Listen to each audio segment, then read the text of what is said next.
start recording. Okay, sir. So shall we start then? Yeah, Okay, we can start. Yes. Okay, Namali, go ahead.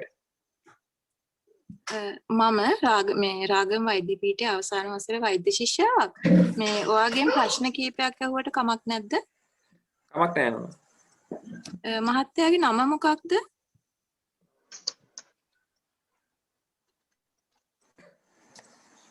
Hello.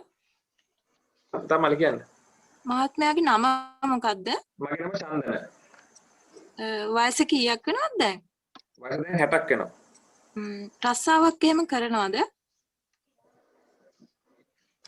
Paint බාසුන් නැහැ කෙනෙක් වගේ තමයි වැඩ කරන්නේ. ගෙවල් කොහෙද චන්දන? ගෙවල් රාගමාවටම තමයි. විවාහ වෙලාද? ඔව් දරුවෝ දෙන්නෙක් ඉන්නවා. චන්දන දැන් අද මොනවා වෙලාද ආවේ? මොන දැන් මේ මාස දෙකක විතර ඉඳන් මේ මිට මේ රතු පාරට මුත්‍රා යනවා. මේ ඒක පොඩ්ඩක් පෙන්වන්න තමයි. Look, මාස දෙකක do ඉඳන් we නේ? have Nishant? we have sir. Have him. Yeah, I'm here. All right, okay. Yeah, carry on. කොහොමද චන්දන මේක පටන් ගත්තේ? කියන්නේ එකපාරටම රතු පාටට යන්න පටන් ගත්තද නැත්නම් පොඩ තිබිලා වැඩි වුණාද? ඔය මේ මාස දෙක තුනට ඉහතදී මේ වැඩපොලේ වැඩකට ගියා ඉල්ලා ඉන්නකොට මේ එකපාර මුත්‍රා අතුපාර යනවා වගේ දැක්කා. එදා ඉඳන් තමයි ඉතින් මිටින් හිට දකින්නේ. හැමදාම යන්නේ නැහැ, විටින් විට විතරයි එන්නේ නේද? නෑ හැමදාම කියන්නේ හැමදාම ඉතින් යනවා. නමුත් හැමතිස්සෙමත් නෑ. සමහර වතාවල තියෙනවා. එතකොට දැන් මේ මාස දෙක ඇතුළත මේ රතු පාටට මුත්‍රා යන වාර ගන්න වැඩි වුණා වගේ දෙයක් තේරුණාද ඔයාලට? හැමදාම වගේ තියෙනවා.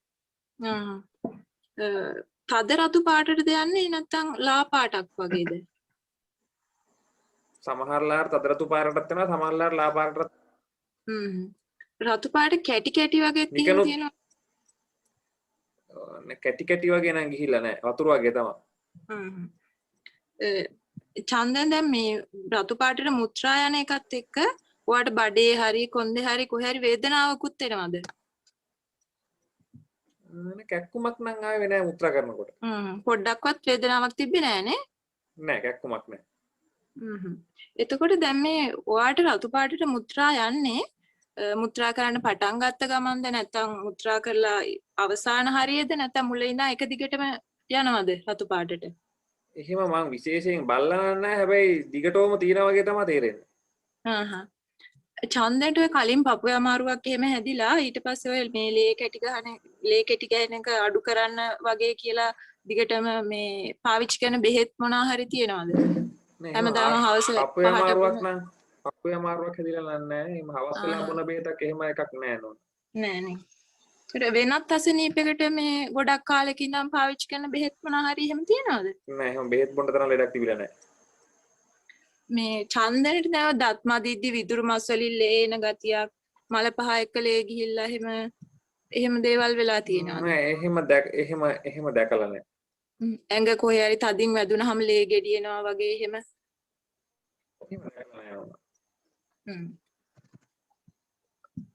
දැන් මෙහෙම රතු පාටට මුත්‍රා යන පටන් ගත්තට පස්සේ ඉඳන් වෙනදට වඩා ඇඟට පණ අඩු ගතියක් වගේ පොඩ්ඩක් වැඩ කරපු ගමන් හුස්ම ගන්න අමාරු ගතියක් වගේ එනවා වගේ එහෙම තියෙනවද? එහෙම පොඩ්ඩක් එහෙම දැනලා තියෙනවා මේ වැඩ දිගටම කරන් යනකොට පොඩ්ඩක් මහන්සි වගේ දැනලා තියෙනවා. ඒතකොට ඉතින් නිකන් ඉන්න ඒතකොට හරියනවා ඉතින්. ඒකට මේ මුත්‍රා කරන්න පටන් ගන්න අමාරුයි තටමන්න ඕන වගේ එහෙම වෙනවද? මුත්‍රා හොඳට යනවා. එහෙම අමාරුවක් නැහැ. මුත්‍රා පටන් ගත්තට පස්සේ කැඩි යනවා විදලා යන්නේ නැති ගතියක් වගේ එහෙම නැහැ. නෑ හොඳට විදලා යනවා. වෙනදට වඩා මුත්‍රා කරන වාර ගන්න වැඩි රැයටත් නැගිටලා මුත්‍රා කරන්න ඕනේ එහෙම ගතියක් තියෙනවද? නෑ එහෙම නෑ. එතකොට චන්දනට දැන් මුත්‍රා බරක් ආවම දරාගෙන ඉන්න පුළුවන්ද? නැත්නම් ඒ වෙලාවෙම යන්න ඕනේද? එහෙම නෑ නෝනා. දරන් ඉන්න පුළුවන්. වැඩපොලේ හැටියට වැඩ යන්නත් බෑනේ. මුත්‍රා කළා මේ ඉවර වුණාට පස්සේ බින්දු යනවා වගේ එහෙම එකක් නෑ එහෙමත් දැනලා නෑ. එතකොට මුත්‍රා කරලා ඇවිල්ලා පොඩි වෙලාවකින් ආයේ මුත්‍රා කරන්න යන්න ඕනේ වගේ එහෙම තේරෙනවද?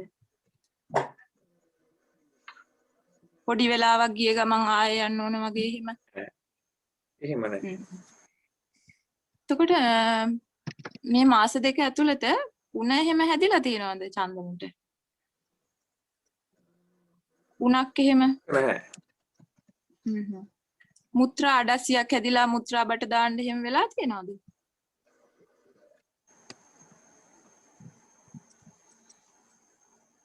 හෙලෝ?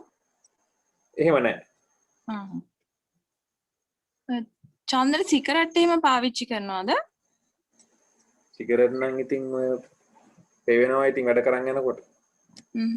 දවසට කීයක් විතර බොනවද? ඔය දවසට නම් 5ක් 10ක් අතර පේවෙනවා. අවුරුදු කීයක විතර ඉඳන්ද දැන් සිගරට් පාවිච්චි කරන්නේ? අපොයි ගොඩක් කල් නෝන දැන් නම් අවුරුදු 20ක් 30ක් අතර. නිතරම මුත්‍රා දැවිල්ලක් එක්ක උණ ඇවිල්ලා වගේ එහෙම මුත්‍රා ආසාදන හැදිලා තියෙනවද චන්දනට කලින්? මතකයක් නැහැ එහෙම දෙවිල්ලක් ඇවිල්ලා එහෙම නැහැ. කලින් මේ චන්දනට ඔය ඇඟේ කොහේ හරි වෙනත් පිළිකා තත්ත්ව එහෙම තිබිලා හොයාගෙන තියෙනවද? කාටවත් එහෙම තිබිලා නැහැ.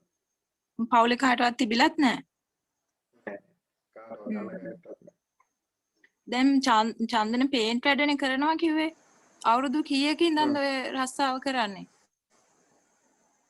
කොල්ල කාලේ ඉඳන්ම පේන්ට් එකට තමයි ඉතින් මුලින් බාසුන් නැහැ ගා වැඩ කරා. දැන් ඉතින් දිගටම කරන් යනවා. අවුරුදු 40ක් වත් ඇති. එතකොට ගොඩක් කල් ඉඳන් රැටලා උණක් එනවා වගේ එහෙම තියනවද? මේ රැට හොඳ බින්ද යනවා. එතකොට ළඟදී ඉඳන් කෑම අපිරියාවයි කෑම කන්න බෑ ඇඟ කෙට්ටු වෙලා වගේ එහෙම ගතියක් තියනවද? ඇඟනම් පොඩ්ඩ ඇදිලා ගිහිල්ලා කියලා කට්ටිය කියනවා. හැබැයි ඉතින් එහෙම හොඳට කනවා. කෑම අපිරියාවක් එහෙම නැහැ. එහෙම කියන්න තරම් එහෙම දෙයක් නැහැ. ඒතර ගොඩක් කල් ඉඳන් තියෙන කැස්සක් එහෙම තියනවද? කැස්සක් ඉඳලා හිටලා කැස්සක් එනවා. දූවිලි ටිකක් අදුනාම ඉතින් වැඩ කරද්දී එහෙම නැතුව නම් නැහැ. එහෙම දිගට කැස්ස එක්ක ලේ ගිහිල්ලා වගේ එහෙම නෑ අපෝයි නෑ. හුස්ම ගනිද්දි පපුව රිදෙන ගතියක් වගේ දැනෙනවද ළඟදී ඉඳලා? නෑ. මේ රැට එන තද කොන්ද කැක්කුමක් එහෙම තියෙනවද? ඉඳලා හිටලා තුනටිය පොඩ්ඩක් රිදෙනවා. ඉතින් වැඩිපුර වැඩ කරපු දවසක එහෙම නැතුව නම් විශේෂයෙන් රිදෙන්නේ නෑ. චන්දන්ට ළඟදී මේ අපස්මාරය වගේ එහෙම හැදුනද? ෆිට් එකක් අපස්මාරය කියනවනේ.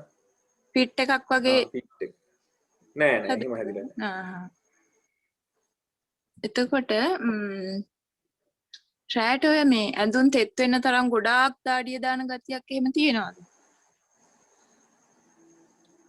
එහෙම නෑ. මම ඉතින් හොඳට නිින්ද යනවා. ඉතින් ෆෑන් එකක් දාගෙන ඉන්නේ. ඔය චන්දන්ට කලින් ඔය මේ කාස රෝගය අපි ෂය රෝගය කියන්නේ ඒක හැදිලා වැලිසර ලයරෝහලෙන් බෙහෙත් එහෙම අරන් තියනවද? නෑ. ඒතර මේ ළඟදී ඔය ෂය රෝගය හැදිලා ඉන්න කෙනෙක්ව එහෙම ආශ්‍රය කරන්න වෙලා එහෙම තියනවද? එහෙමත් දන්න ධර්මයෙන් කාටවත් නම් එහෙම තිබ්බේ නෑ. චන්දනට මේ දැන් මේ අසනීපෙ හින්දා ඔය දිනදා වැඩ කටයුතු වලට හරි රස්සාව කරගන්න හරි මොකක් හරි බලපෑමක් තියෙනවද? පොඩ්ඩක් අර පොඩි හති ගතියක් වගේ තියෙන නිසා ඉතින් ටිකක් දිගට කරගෙන අමාරු වගේ තියෙනවා. ඒකින්ද මේ ඉතින් ඔව් රස්සාවේ වැඩ කරන්න අමාරු ගතියක් තියෙනවද ඒකින්ද? ටිකක් දෙයක් මේ වැඩ වැඩි දවස්වල ටිකක් කරගන්න අමාරුයි සමහරවිට. චන්දන දැන් Tamale, I think about we have gone about 8 to 9 minutes. okay. Chandana මේ ප්‍රශ්න ගැන කලින් වෛද්‍යවරයෙක්ට පෙන්නලා පරීක්ෂණ එහෙම කරලා තියෙනවද? ලේ එකක් බැලුවා. මේ ලේ එකයි මුත්‍රා එකයි බැලුවා ගමේ ડોක්ටර් කෙන්. එයා තමයි බලලා කිව්වේ මේ report එච්චර හරි නෑ. මේ බෑ උත් කරන්න කියලා තමයි මේ රාගම එව්වේ. කලින් ඉඳන් තියෙන අසනීප එහෙම තියෙනවද? දියවැඩියාව ප්‍රෙෂර් එහෙම? එහෙම ඉතින් බලලත් නෑ. හොයාගෙනත් නෑ. ඉතින් අමාරුවකුත් නෑ ඉතින් එහෙම. කලින් ඔපරේෂන් මොනවා හරි කරලා තියෙනවද චන්දන? මොකුත් කරලා නෑ. ඔය කෑම වර්ග, බෙහෙත් වර්ග, ප්ලාස්ටර් එහෙම ඇලර්ජික් වෙලා තියෙනවද? ඇලර්ජික් වෙනවනේ. ඒ කියන්නේ මේ කෑම විස වෙලා ඇඟ කසලා පළු දාලා හුස්ම ගන්න අමාරු වෙලා එහෙම මම මුකුත් වෙලා නැහැ ඕන දෙයක් කාලා පිළින්න පුළුවන් දෙයක් පීරේ. මත්පැන් පාවිච්චි කරනවද? වැඩ බලලා ඉතින් හවසට ඉතින් කොහොමවත් කට්ටියක් ඉතින් කාලා භාගයක් අනිවාර්යෙන් දානවනේ. දැන් මේ අසනීපෙට නිතරම ස්පිරිතාලේ එන්න වුණොත් එහෙම මාසික ආදායම ප්‍රමාණවත්ද? ඒවට වියදම් කරන්න.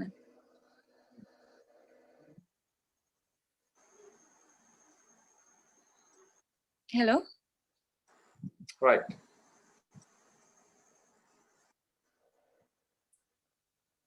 Hello sir.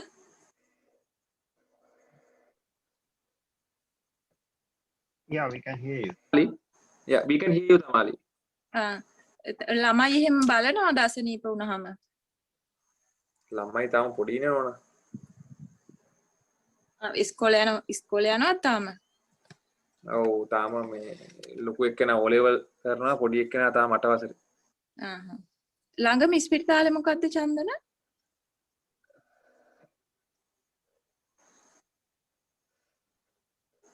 Tamali, I think we have reached about 10 okay, minutes because okay. you will need some about 5 minutes more to examine. So over to you, sir. Right. Okay. So imagine this patient is just in front of you, and just let me know what are the important things that you're going to check in this patient, and at the same time, tell me why you do that. Sir, in the general examination, I will look for the build of the patient, whether he is cachectic or obese. I will look for whether he is cachectic because in cancer, the patient can be cachectic, and obesity because the high BMI is a risk factor for renal cell carcinoma. And I would like to measure his height and weight and calculate the BMI. I will look for palo and plethora. Palo actually because now he is having symptoms of anemia. And plethora, sir, because in renal cell carcinoma, the patient can have polycythemia. And I will look for any skin rashes, petechiae or ecchymotic patches in the skin to assess whether there's any bleeding disorder. And also any edema, facial or ankle edema, to see whether there are any renal impairment. Right. Then I will lymphadenopathy, Virchow's node. Where exactly you are going to check? The So Virchow's you're going node to check especially. for supracalcular lymph nodes. Yeah. Okay. In abdominal examination, I will look for any abdominal distension, and I will palpate and see whether there are any palpable pelvic masses. Right. And on the percussion, What I are you will looking at the palpable? By looking at a palpable pelvic masses, what exactly you're looking at? sir, bladder carcinoma. Okay, bladder mass. All right. And on percussion, I will see whether there are any dullness over suprapubic area. All right. Thinking over. And then any palatable masses. All right. And I will look for the genitalia also, sir, because and see whether they are in varicocele, because in renal cell carcinoma, some patients can have varicocele if the renal vein is involved. Why is that?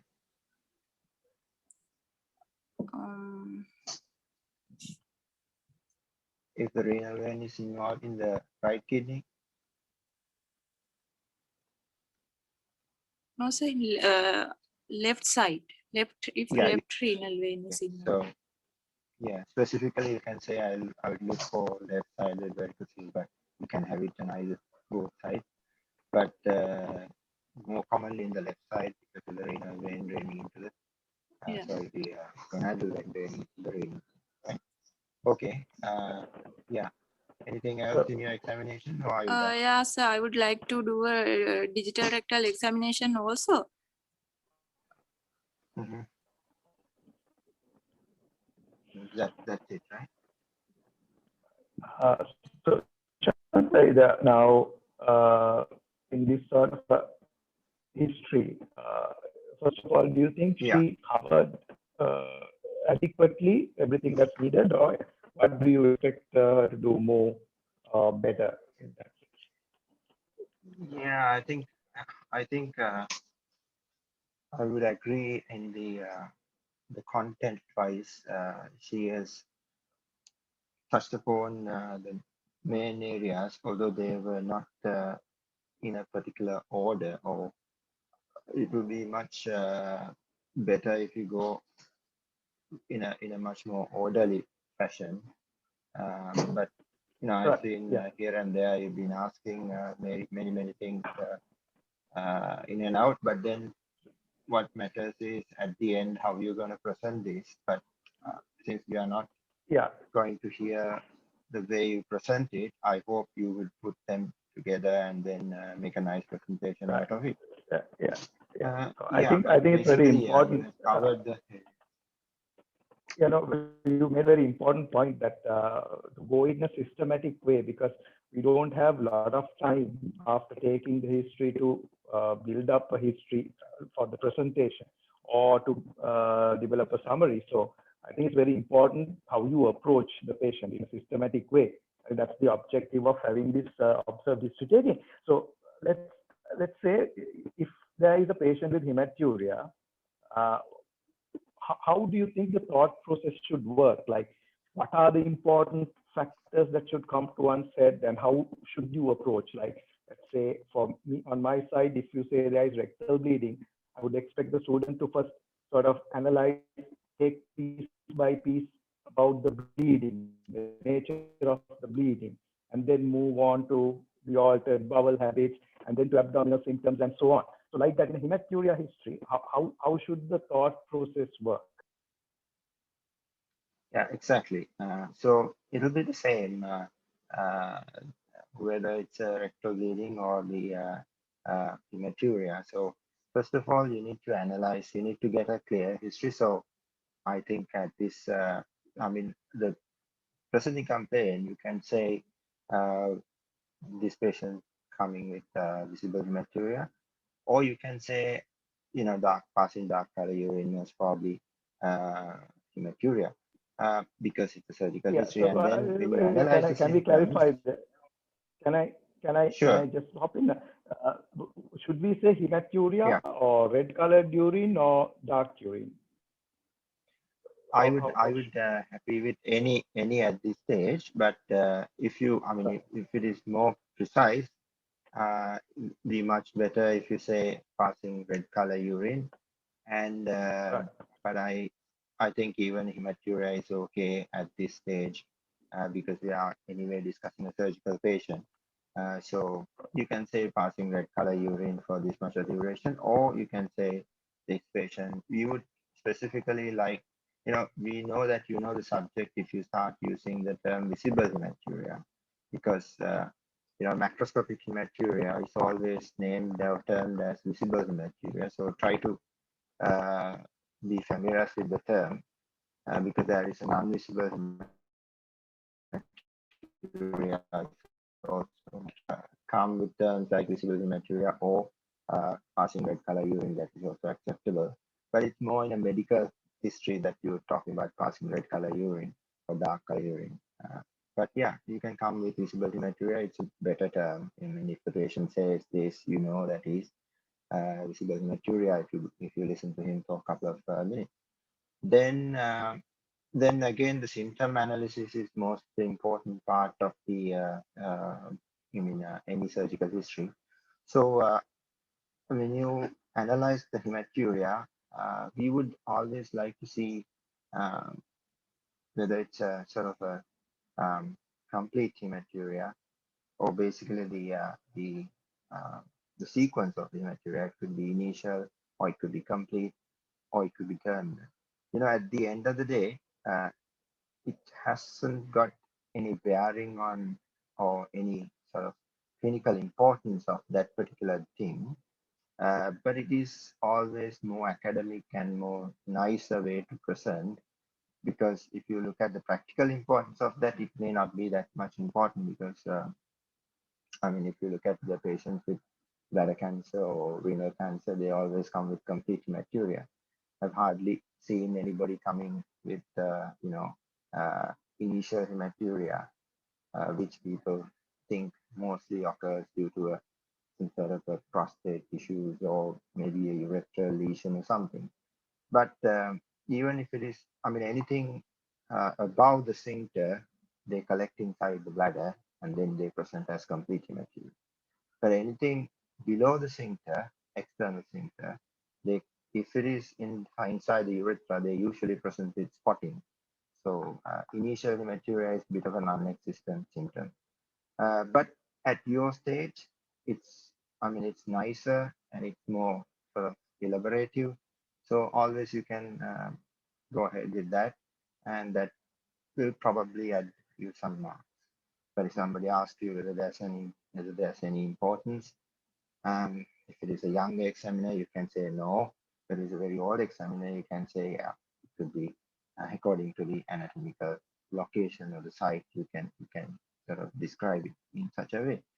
But don't make it complicated. You can just describe the hematuria. So the second thing is whether you have properly. I mean, you need to sort of elaborate whether this is a significant hematuria or not. So what do you mean by significant hematuria? Whether there is a clots. So why would you get clots in hematuria? Whenever there is a neoplastic lesion, you know that there is a lot of neovascularization. And then those things will cause leaky vessels. And then these vessels leak and they'll bleed, and that would be a significant bleeding. Any significant bleeding is usually associated with clot formation.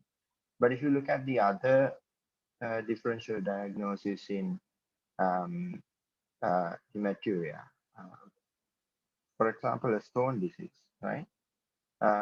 So in stone disease, you get a mucosal breaching, or just a bruising of the mucosa.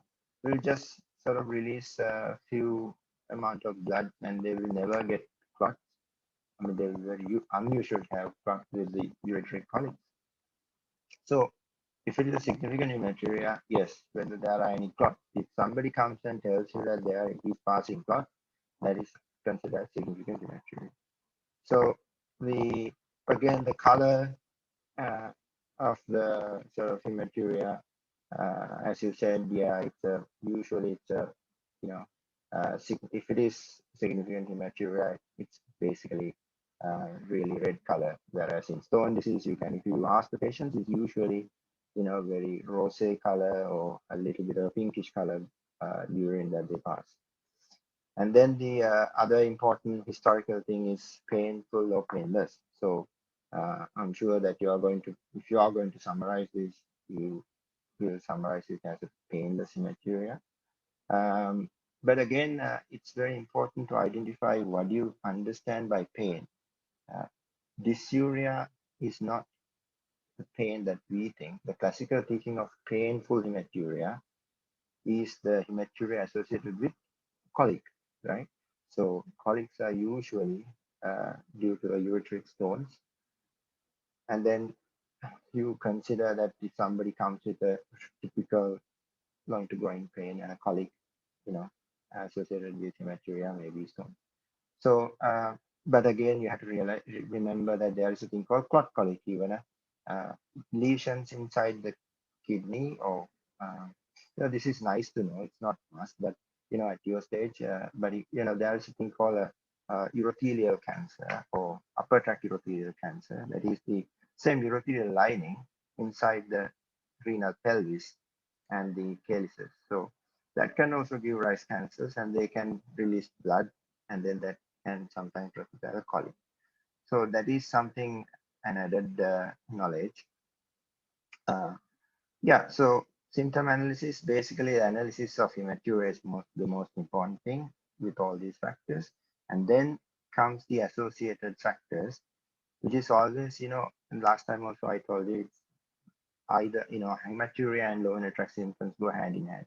So we would, the soon after you finish explaining or the describing the symptomatology or symptoms of hematuria, we would like to hear whether there are any associated low inner tract symptoms. So that is where you have to describe it, not down the line after a couple of minutes, because the examiner is, looking forward to hearing that. So the other thing is the dysuria and associated. You have, I think, mentioned the history of retention and things. So basically, we want that sort of history at your stage, analysis of the as the analysis of the hematuria.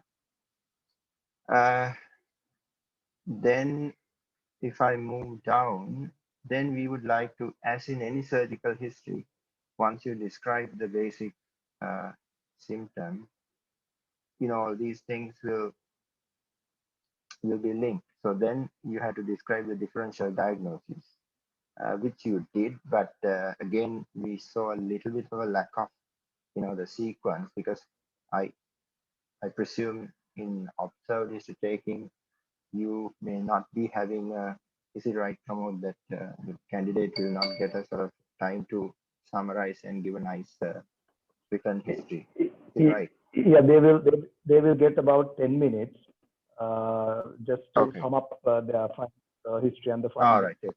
Okay. All right. Okay. Then there's some chance. Yeah. Then again, coming to your differential diagnosis, I think one of the most important thing in a hematuria history, which we sometimes forget, is stone disease, right? I haven't seen you eliciting a history of. I'm sorry if I haven't overheard, but I haven't seen any sort of remarks on the stones. Whether there's a family. How do you ask, or how do you show? No, these things will show. I presume. I would agree, Pramod, then Prof. Rohan will agree with me, but we need to see that whether you have core knowledge on surgical topics or surgical symptoms. So we would always like to see whether you have asked all these differential diagnoses, elicited the common typical presentations of your other differential diagnoses. So if you nicely present that, whether this patient has got any family history of stones, or whether he's got recurrent long-to-going pain episodes, that will, exclude or sort of you are trying to elicit a stone history. So that is important. So which you had to always remember, because we are in a temperate country with a very high stone burden everywhere in the country. So stones, very important. And then again, when it comes to stones, you have to elicit, anybody comes with visible hematuria, you have to elicit a history of bladder stone, right? I think I have discussed the typical symptoms of bladder stone and what Stranger is. If you can, elicit these things, it's nice, and you'll be scoring more marks, right? So yeah, common things are common. So always, we can't, in this country, we can't forget the stones. Any urological disease, you have to ask about the stone history, right? Always remember that. So that's very important. And then you asked about the tuberculosis, but yeah, don't sort of go ahead and go on asking several questions, same question several times. If you ask the usual tuberculosis symptoms, we know that you are thinking of renal TB or GUTB, right? And yeah, and then you asked about the history of cancer. Can you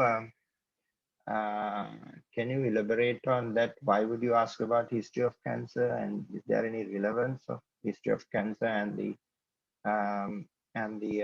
hematuria?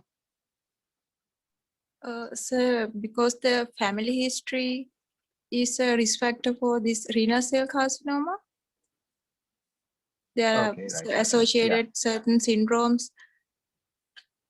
Yeah, okay. No, Yeah, you that's the asked one if the important. patient had a cancer previously. Can we know why you asked that question? Yeah.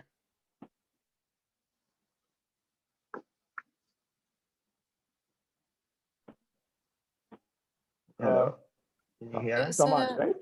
yeah, Yeah. You asked whether the patient had a previous cancer. Can you just elaborate on that? I thought like say it's like von Hippel-Lindau syndrome. There can be cancers in other places also. No, that's why I asked like that. I think that you have to specifically ask for those sites, right? Because Okay, we sir. always tell Yeah, this, that's right. right? Esophageal cancer and those things you don't ask if there are family history. You need to be very specific. Yeah, Okay, sir. yeah. And the other thing is whether you have other important thing in cancer history is whether the patient had, for example, somebody has had a rectal cancer or any sort of, I mean, not in this patient, but gynecological cancer, they would have received radiotherapy to the pelvis, right? So again, it's one of the common symptoms. I don't know whether you've heard of it, but any radiotherapy to the pelvis can induce some changes inside the bladder, right? Either they can cause bladder cancer, that is also a known occurrence, or they can cause what is called a radiation cystitis. Okay, so any radiation to the bladder can cause significant hematuria, right? So if you know that, then try to show your knowledge, right? So if you can just say there's no previous history of pelvic cancer being treated with radiotherapy, right? So that will, I mean, it's not a must, but if you show that knowledge, you'll definitely score more. Okay, right. So I don't know whether you've asked about clopidogrel specifically. Just ask clopidogrel warfarin. You can just name that and ask the patient if you know the education level of the patient. Again, that will score you more marks. So I think basically the differential diagnosis wise, if you ask those things, that's fine. Then again, any other malignancy. So what sort of malignancies you are suspecting in a patient with visible hematuria? Sir, bladder carcinoma and renal cell carcinoma. Okay. So what do you think renal cell carcinoma? What is the commonest presentation of renal cell carcinoma in the world? Most of the times, renal cell carcinoma is an incidental finding, around 80% of the times. Yes. Yes. Very good. And do you know what sort of percentage will comes with hematuria? Okay, that may be too Around much 10%, for asking you, but around 10% present with well, more than, hematuria. yeah. Okay, well, around 30% can present with hematuria, but 10% figure is usually the classical triad. You heard of a classical triad of renal cell cancer? Yes, sir. What is that? The hematuria, pain, and mass in the flank. Mhm. All right, okay. So that classical triad is less than 10%, right? It's not any more classical. Only at the very extreme of cases can present with hematuria, loin pain, and loin mass. So that is nowadays less than 10%. Okay. So the other important cancer which you might miss is upper tract urothelial cancer. Um, Always think of an entity like that. Just remember that there is an entity like that because the entire urothelial lining goes from the bladder or all the way up to the ureters, and they line the pelvis and the calyceal system. So all this is covered by a transitional cell. Nowadays, the terminology we always call that urothelium, right? It's a collective term.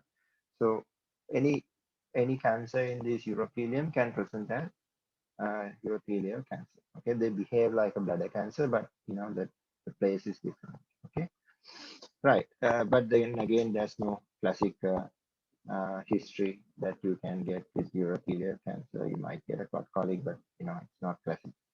Right. So those are the important thing in the differential diagnosis. You have elicited many of them. And then again, yeah, any of these prostate and GU cancers, always remember the trigone, because trigone is in very close proximity.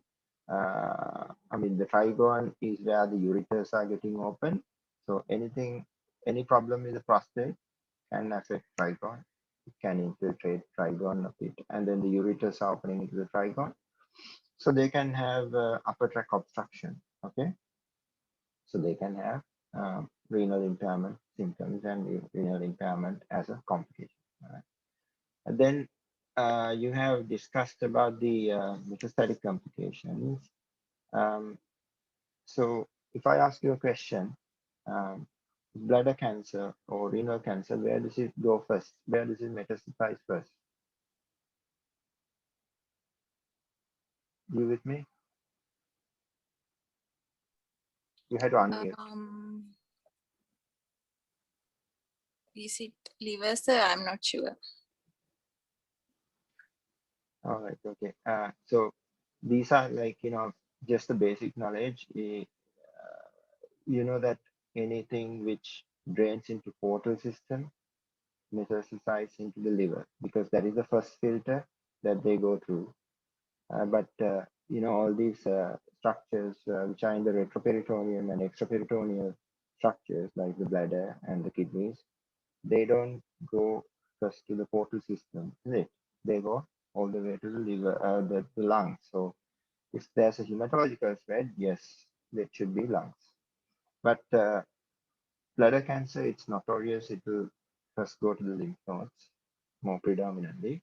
But again, if you're talking about hematological metastasis, that will be the lungs. Okay, so I'm more interested in eliciting the what is the sort of symptoms that you can get if there is a lung metastasis, if you are thinking of symptoms.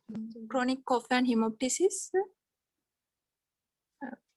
Okay, well, not the chronic cough, but it's basically the pleuritic type chest pain and difficulty in breathing, isn't it? Because chronic cough is not a common metastatic symptom, but what you get is these cells which is sort of deposited in the periphery of the lungs. Then you can have mainly the pleural effusion. So those are the common symptoms. Whereas if there is a bronchus lesion, you can have hemoptysis, right? So you have to always, we would expect you to sort of have some rational understanding of some of these symptoms. If you know them, you will get score more marks other than just by hearting these things. Okay.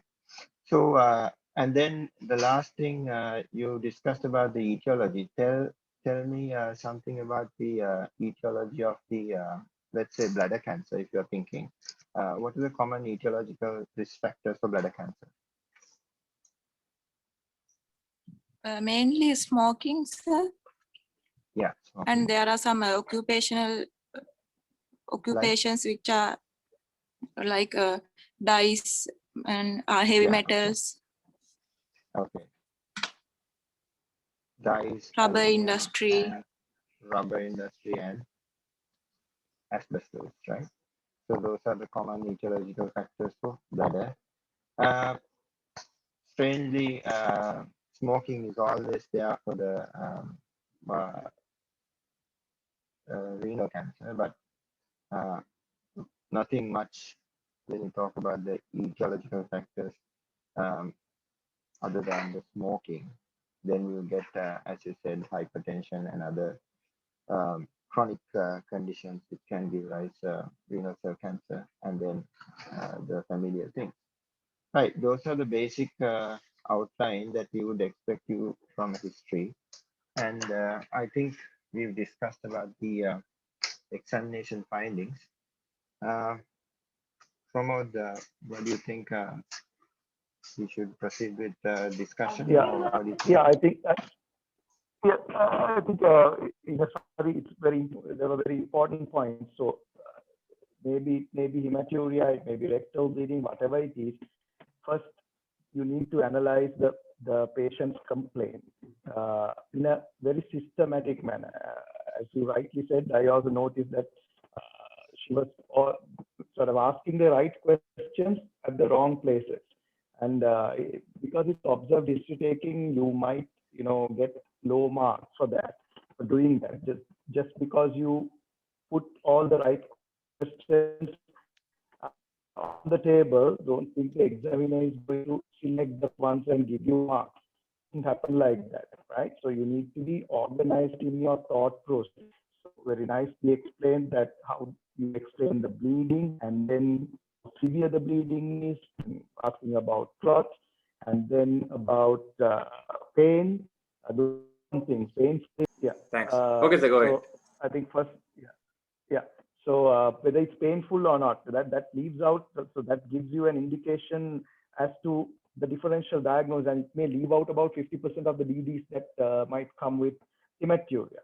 So it is very important to do this in a systematic way, and then move to the systemic symptoms, or you're talking about specific important DDs. You may not be able to leave out all the DDs, but leaving out, including or leaving out stone disease, bladder cancer, renal cell cancer. Those are very important elements that how you build up the history systematically. So that this I would call the art of history taking.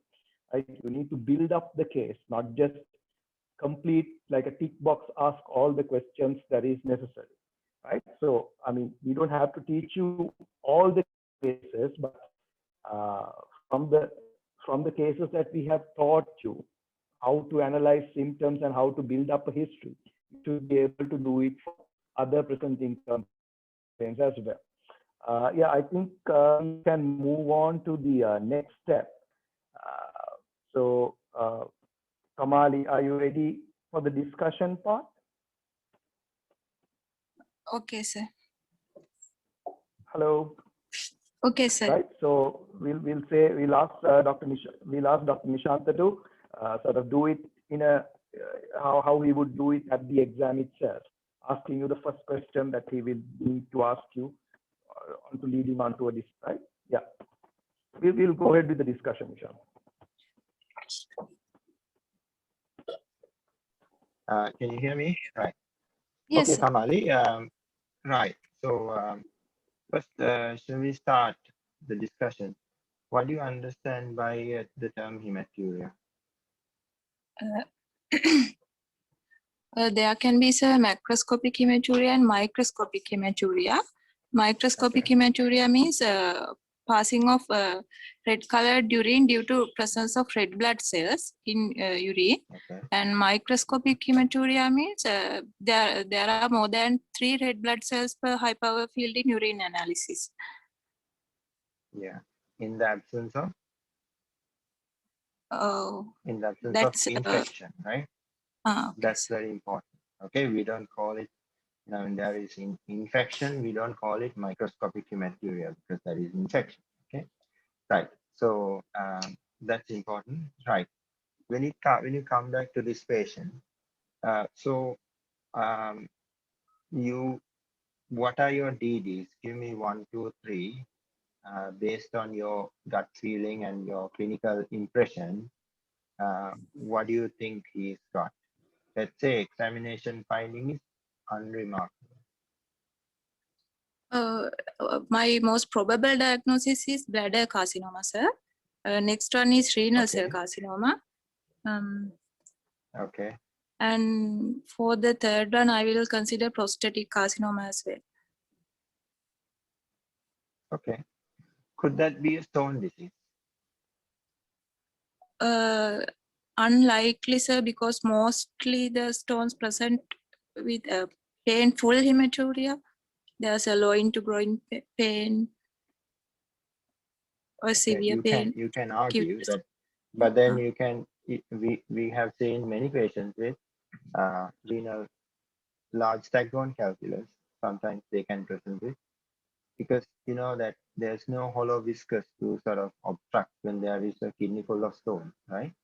So they can also present with sometimes significant hematuria, but you can always argue that they won't usually present with clot. Okay, right. So those are the three things in this patient, right? So now tell me, how would you investigate this patient? So I will order a few blood investigations and also some urine investigations.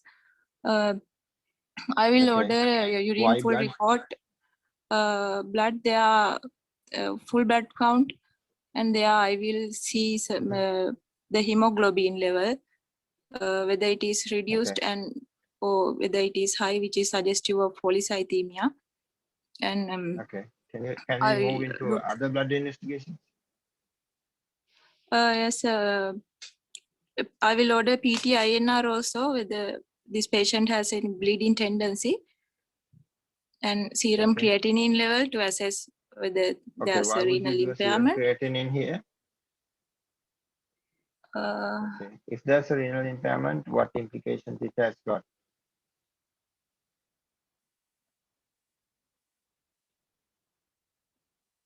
Serum Here creatinine will we be come on. elevated, but actually with a single value we can't.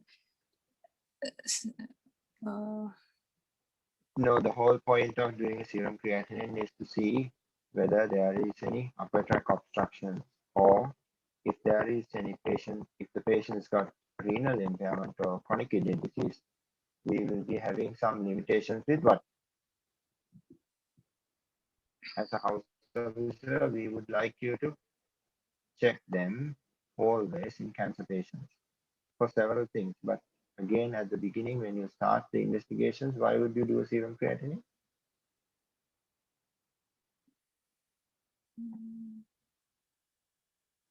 Anything it has to do with the imaging? Yes, sir. Because in the if What is the it? patient is prepared for a contrast enhanced CT, Okay. Yeah. we should look for the serum creatinine level. Why? Because this contrast can be nephrotoxic. Okay. There is, you have to use, if you know the term, use the term, because that will, these are very competitive, and as far as I understand, this observed, this taking and discussion is like a continuous talk. So you have to always show your knowledge, right? So come up with the terms like contrast nephropathy. Okay, so you know that, right? So but use the term, right? Contrast nephropathy. Okay, right. So those are the two important things, right? Whether the cancer is obstructing the upper tract, or whether your investigations are going to be limited due to raised serum creatinine. Right. Right. We'll come to the specific investigations. What are the specific investigations that you want to do in this patient? In the context of bladder carcinoma, I would like to prepare the patient for a cystoscopy, sir, for the direct visualization of the bladder. Okay. Right. I really don't, you shouldn't say in the context of bladder carcinoma. The patient comes with hematuria. Right. Yeah. So. Yeah. In fact, Tamali, before doing cystoscopy, cystoscopy is an invasive investigation, isn't it? Right. Yes. So can't you do anything non-invasive? Yeah. Yes, sir. What is that? Ultrasound, kidney, ureter, bladder. Okay, ultrasound, kidney, ureter, bladder. Tell me what exactly you're going to look.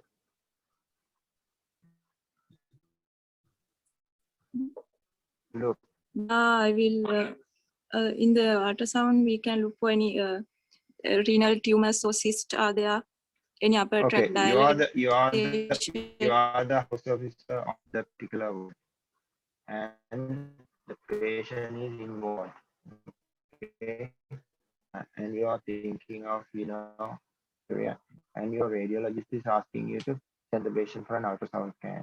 What particular thing that you will be interested before sending the patient for ultrasound scan? Full bladder, sir. Why full bladder?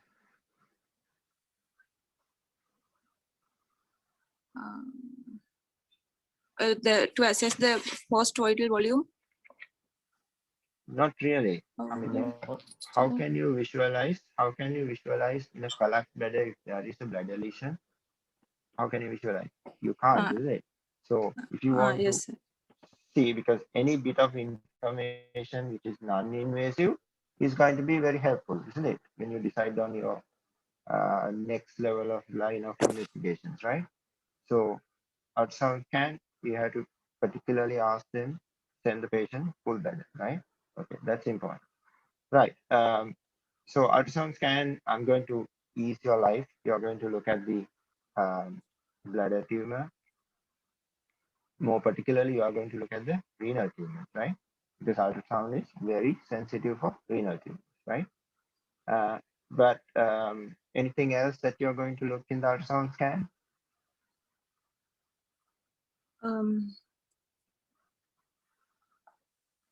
The bladder wall thickness. Well, bladder wall thickness is basically for a patient who's having blood outflow obstruction. What is more important here? We always, I've Any been bladder telling you. tumors? All right. Anything else?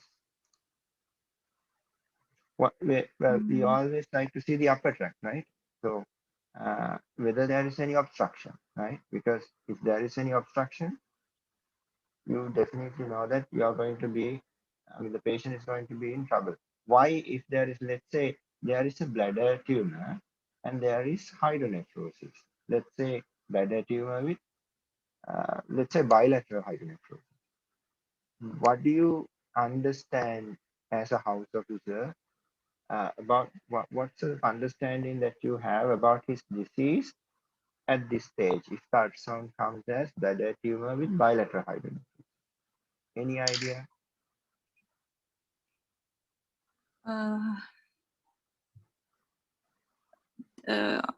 So there are some percentage of bladder carcinoma which are associated with upper tract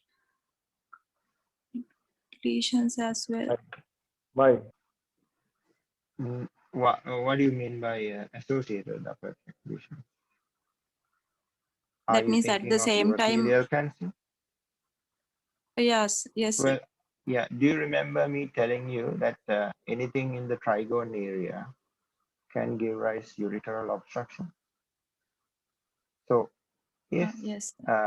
if a lesion is in the bladder base or trigone, if it is a very minute lesion, it can't cause a significant obstruction, isn't it? But if it is a real nasty lesion, a nasty tumor, which is, let's say, we call them advanced tumors, which is eroding into the trigone as well as the ureteral orifice, can cause obstruction. So if there is upper tract obstruction, it's a bad news, isn't it? So if you are handling a patient with an advanced tumor, right? Okay, right. Yes. That is very important, right? So so those are the basic information. If you are going to say ultrasound scan, just talk about this, right? Okay. And then at the same time, you know, the radio sonographer may be able to tell you whether the status of the kidneys, and like in any cancer, you know, that doesn't mean that this patient with a bladder cancer cannot have a you know, liver metastasis. You know, if it goes to lungs, it might as well go to the liver. So always don't let the examiner to fill in the blanks because you are not going to score marks, right? So always, you know, these are very stereotypic things which is applied in anything in surgical history taking, especially if you're talking about cancers as long cases, right? So don't miss them, right? Talk about the system involved as well as the rest of the findings of the rest of the abdomen, right? So these are very Okay. important, right? So then you said flexible cystoscopy. Let's say ultrasound scan shows a small suspicious area inside the bladder, right? So most probably bladder tumor. What are you going to do next? You said cystoscopy, right? Yes, sir. There, we can Okay. take a biopsy and look for the histology of that lesion. And Okay. Again, another very commonly mistaken point, right? So, why would you do a flexible cystoscopy? Is just to confirm what is there. Okay. So, if ultrasound, because as I said earlier, ultrasound scan is very sensitive for renal tumors, but it is not very sensitive for bladder tumors. Okay, because bladder tumors are, sometimes it will be very small, it will be flush to the bladder mucosa, right? Whereas renal tumors are very specific, very discrete lesions inside the kidney meat, right? Whereas bladder is a hollow organ, and then any hollow organ with a lesion sometimes can be missed, right? So we always do flexible cystoscopy to confirm whether there is a tumor or not, right? But we don't do the flexible cystoscopy for biopsy, right? So um, that is a rigid. wrong practice.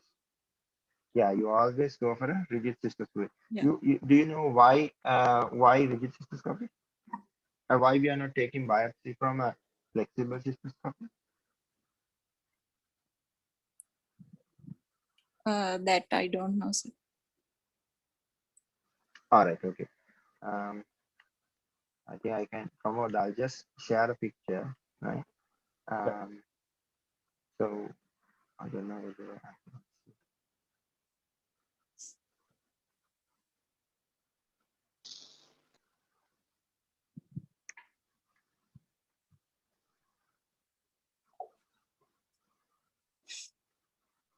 Right.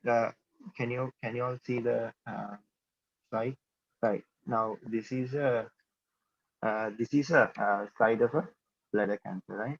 So you can see bladder cancers are different stage. We call it stage, isn't it? According to the tissue plane, right? So if you look at the just say, if you look at the uh, first thing, that is the in situ tumors. Um, the bladder cancers, basically we can divide them into two different categories, right? One is superficial bladder cancer. That is, if you can visualize the lining here, that is the cancers which are confined to the lining. Okay, so those are one whole set of categories.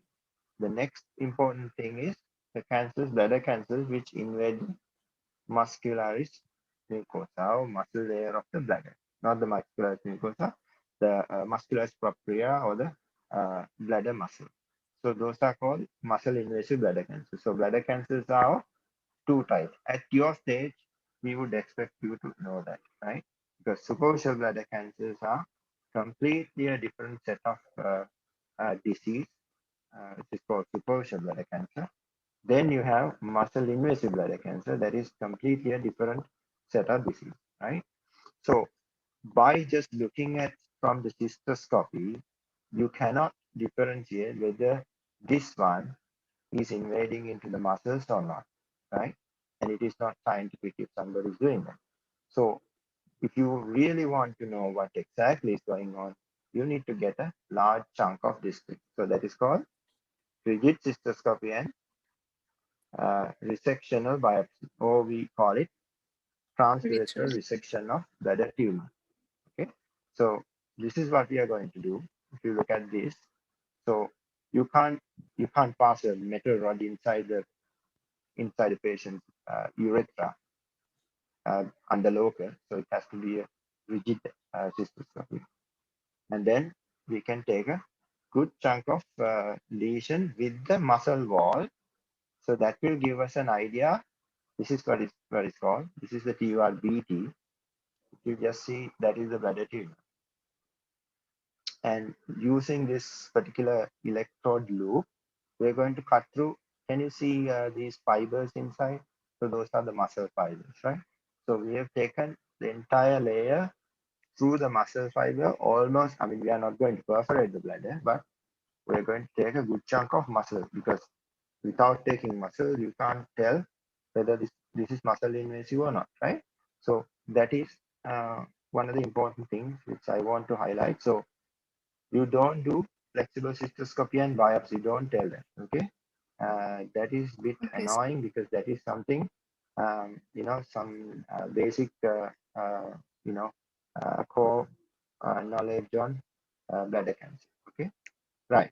So if you find some lesion in the flexible cystoscopy, then you go for a rigid cystoscopy and biopsy. We don't call it rigid cystoscopy and biopsy. We call it, it's the same thing, but Transurethral. you don't just, transurethral resection of bladder tumor, because there's no point leaving a bladder tumor there if you can resect it, isn't it? So you do the resection, and then at the same time you send the histology. All right.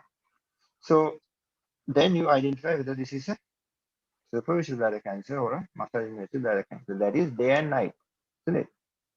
Because superficial bladder cancers are usually they are the best prognosis, and they usually don't metastasize. But again, they can be categorized as according to the stage and according to the grade.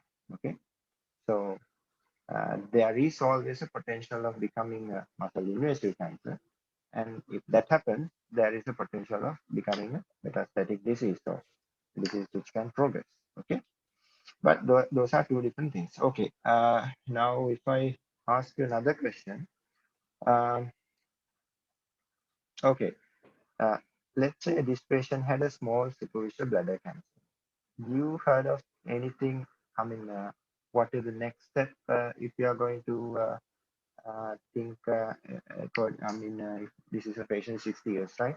What is the next step? That have you heard of any other therapy? Yes, sir. For non-muscle invasive carcinoma, that intravesicular immunotherapy or intravesicular chemotherapy can be given. Yeah. Okay. Right. So at your stage, I will be more than happy if you say, if they give intravesical treatment by means of intravesical chemotherapy or intravesical immunotherapy, BCG. Okay. Right. So that much of information is good enough. Which patients are given which, you don't have to know. Okay. Right. But you have to know that superficial bladder cancers are initially treated with TURBT and then followed by intravesical therapy. All right. Right. Let's say this thing comes as a muscle invasive bladder cancer. What are the options this patient has got? I mean, that may be the most extreme part that you will go with this discussion, right? So we just want you to outline. If you just know that, that's enough. So we can go for that, surgical options are there. Radical cystectomy can be performed, but if the patient is not Okay. fit for the surgery, can be managed by chemoirradiation. Okay, right. That's good enough. So if you do radical cystectomy, what happened to the ureter? Sorry, sir. If you do radical cystectomy, what happened to the ureters and the kidneys? The ureters are anastomosed with the part of the ileum, and then And ureterostomy is. well, it's not called ureterostomy. It's called ileal conduit, right? It's just again nice to know. So I'll just show you a small picture, so which you can later on just have a look at it and read around. You just need to know few things. As you can see, the entire bladder is removed, and then the ureters are brought out through a stoma. You can use a small bowel of ileal segment and then take it out as a urostomy, right? But urostomy can appear in your short cases, right? So just have a look and then, you know, uh, have some understanding, okay?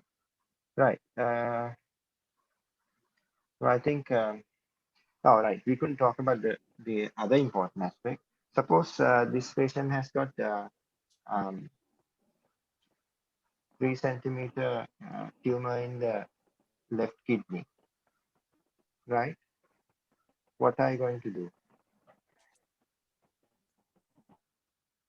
Um,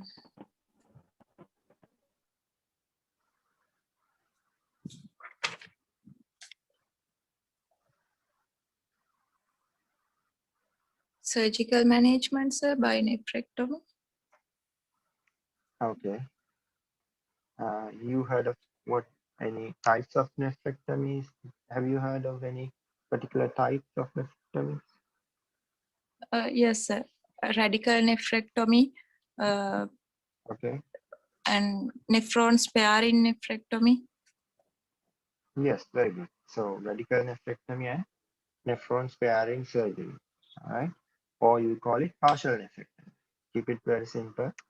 So nowadays we don't operate. I mean, historically we used to remove the kidney, but nowadays there is enough evidence which shows even if you leave a small cell layer of non-cancerous cells are good enough. So you can just remove the tumor only, that is good enough. So um, so yeah, so those two options you have to know, right?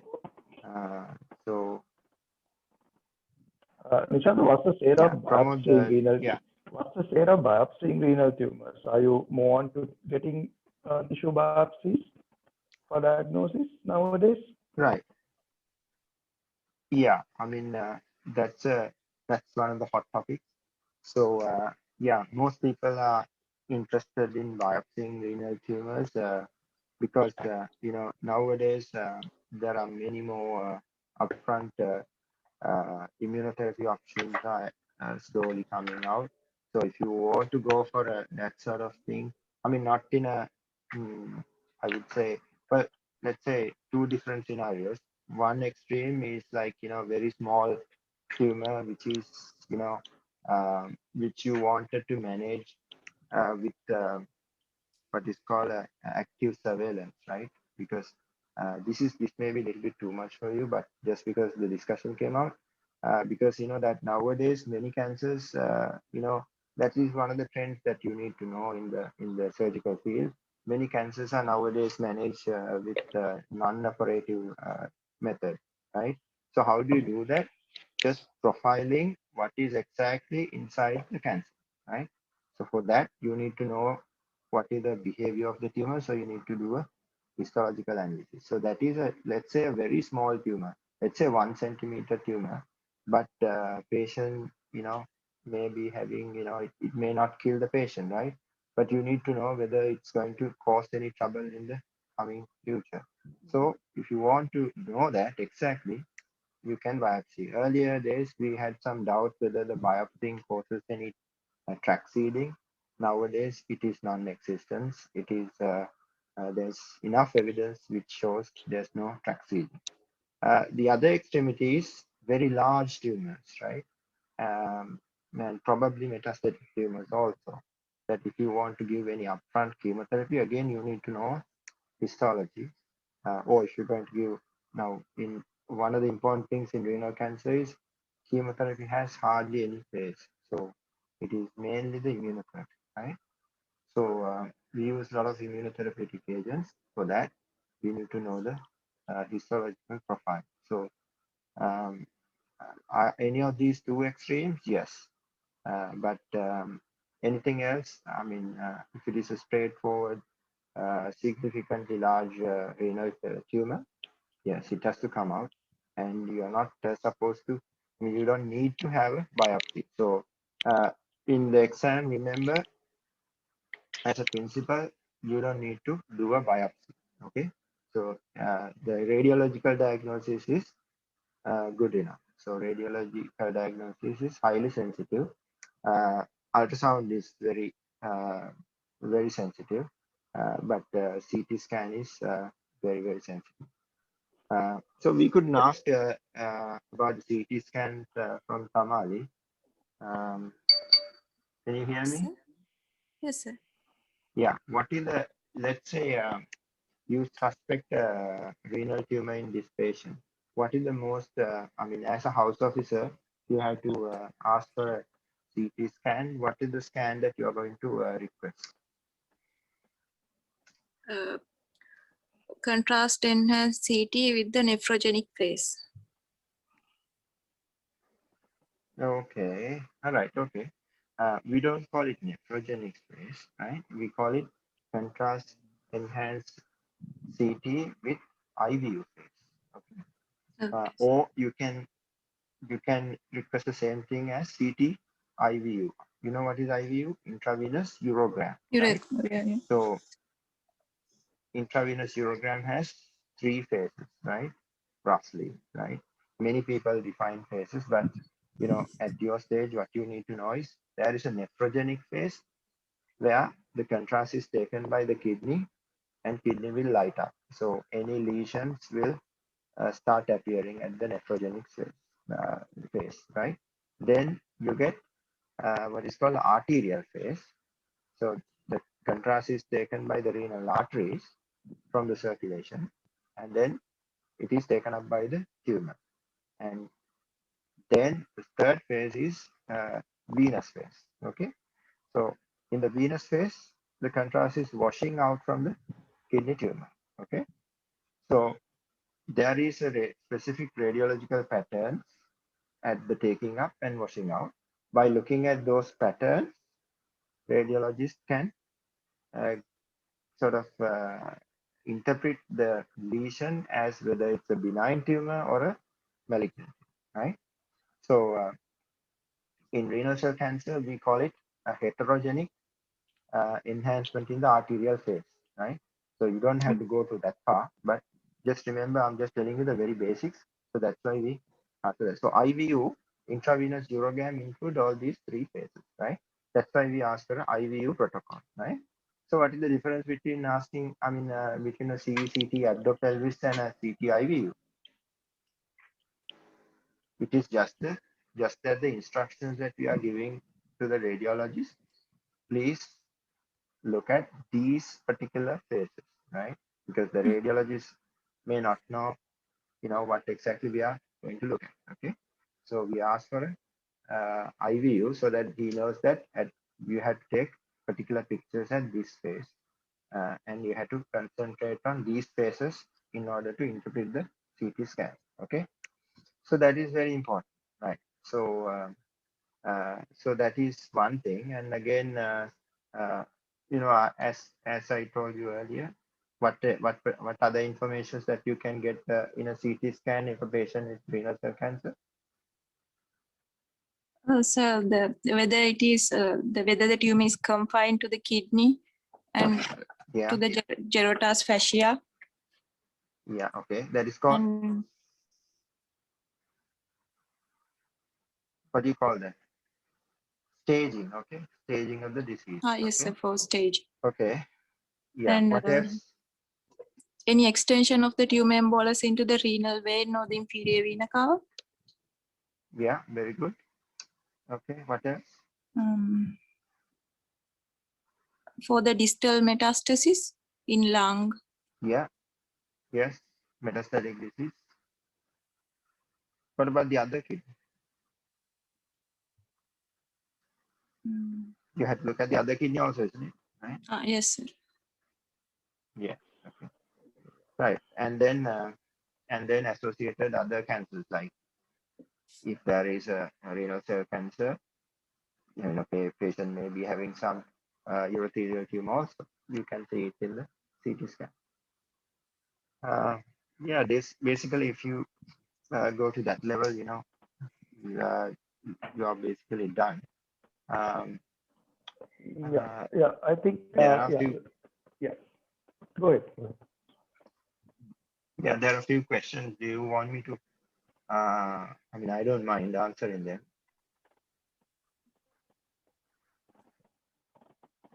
Yes, Like, you could answer. Go ahead. So you can ask any question. if yeah, you can ask any question. If there is hematuria associated with significant blue symptoms, what would be the additional investigations included? Yeah, again, if the hematuria is there associated with blue symptoms, you always take it to different entity. I mean, you investigate for both, right? So, because any patient with, I mean, if there is a patient with hematuria, he can be having associated BPH. He can be having probably a prostate cancer. You need to think of all this. So think of benign and malignant causes of blood outflow obstruction and investigate on the line of that. Okay. So and one of the important thing is prostate cancer, unless it is really advanced, uh, it doesn't sort of usually present with um, hematuria. But if it erodes the bladder, if it erodes the part of the urethra, and so that can present with hematuria. Okay, but again, it's another rare presentation, not very common presentation, and some people may have sort of. Sometimes some people ask whether there is any local spread of the bladder cancer which can cause local organ involvement. It can happen, but again, a little bit rare. We rarely see bladder cancers eroding into the rectum or vagina, but we do see. So in the history, if you want to ask those things, you can ask for watery discharge per vagina or watery discharge per rectum, right? So you know that the disease is locally advanced, but that is again rare. But you know, I'm not asking that will not be in right. Again. So is there a place for urine cytology in bladder cancer? Again, a good question. Urine cytology is not a routinely done. I mean, something which is not routinely done.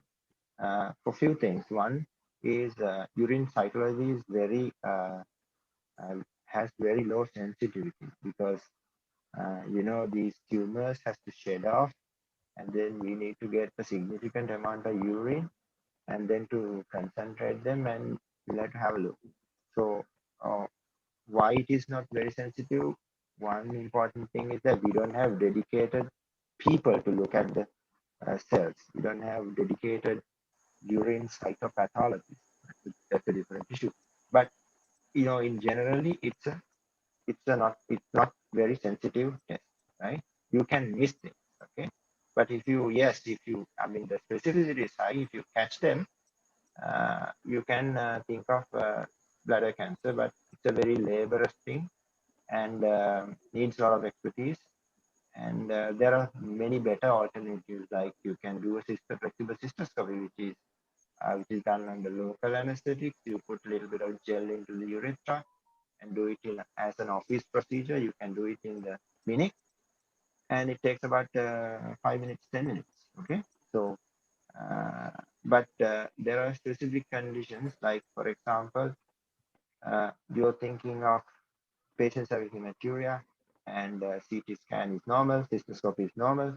Now we are thinking whether there is anything going on in between the bladder and the kidney, that is the ureter. So if you suspect a small ureteric tumor, and if you still want to go ahead, then you can do ureteroscopy. But before that, there is a place for urine cytology. But in practical sense, it has a very low applicability. Since we are closing in, we are nearing to the 1.5 hour limit. Yeah. So the line might be. Any question? I think to answer, you can email. We gave you the. Yeah. Pinto, we have the. They can email me. Actually, Right. nobody So, has emailed after the last one. Yeah, any questions Right. if you So, have, yeah, I would happy. Yeah. A summary way of investigate now all these years you have learned about cases, from the disease perspective. But now I think when you come to the final case, it's about future approach to any disease. There is a way how you manage, how you investigate hematuria, right? Until you find a definitive cause and branch out, there is a way how you approach a patient with hematuria. There is a way how you approach a patient with rectal bleeding. Similarly, you will approach a patient with a breast lesion or breast lump or obstructive jaundice. So all of these have a set pattern. So I think as your homework now, learning from this, go home and try to sort of note down how you would approach a patient with these complaints, because these are the complaints you will get as a final long case, right? If you do that, it will be very easy for you once you come to the exam. You know how to approach the discussion. So as we went about with this one, doing a UFR ultrasound scan, the basic ones, and ending up with more invasive ones, the imaging like CT scans or flexible cystoscopy to cystoscopy, like that. There is a way how you approach, right? And you need to know the reason now why you would get an investigation from whole blood count, UFR to creatinine, everything. You need to have a reason. And as Dr. Nishant pointed out, you have to show off your knowledge at the exam. Don't wait till the examiner asks you why you will do this, why you will do that, right? So you need to show it off. I will do a full blood count for these reasons. We'll do a creatinine level for these reasons, like that. From a minimum amount of time available, you need to show minimum amount of your knowledge, right? And so I think it was a very productive 1.5 hours. Don't get much exposure in the hospital itself. And so like time dedicating it for the students, and also he'll be prepared in the future, I'm sure, for any clarification, also for future sessions when right that. Nishanta, thank you very much for your time. Sure. Thank you very much. Thank you, Pramod, for inviting. And then, yeah, we could do a couple of case discussions if you are happy. Yeah, let me know. I'm happy to help. Thank you, sir. Thank you very much. Yeah. Thank you. All right. Thank Good you night. and good night. Good night.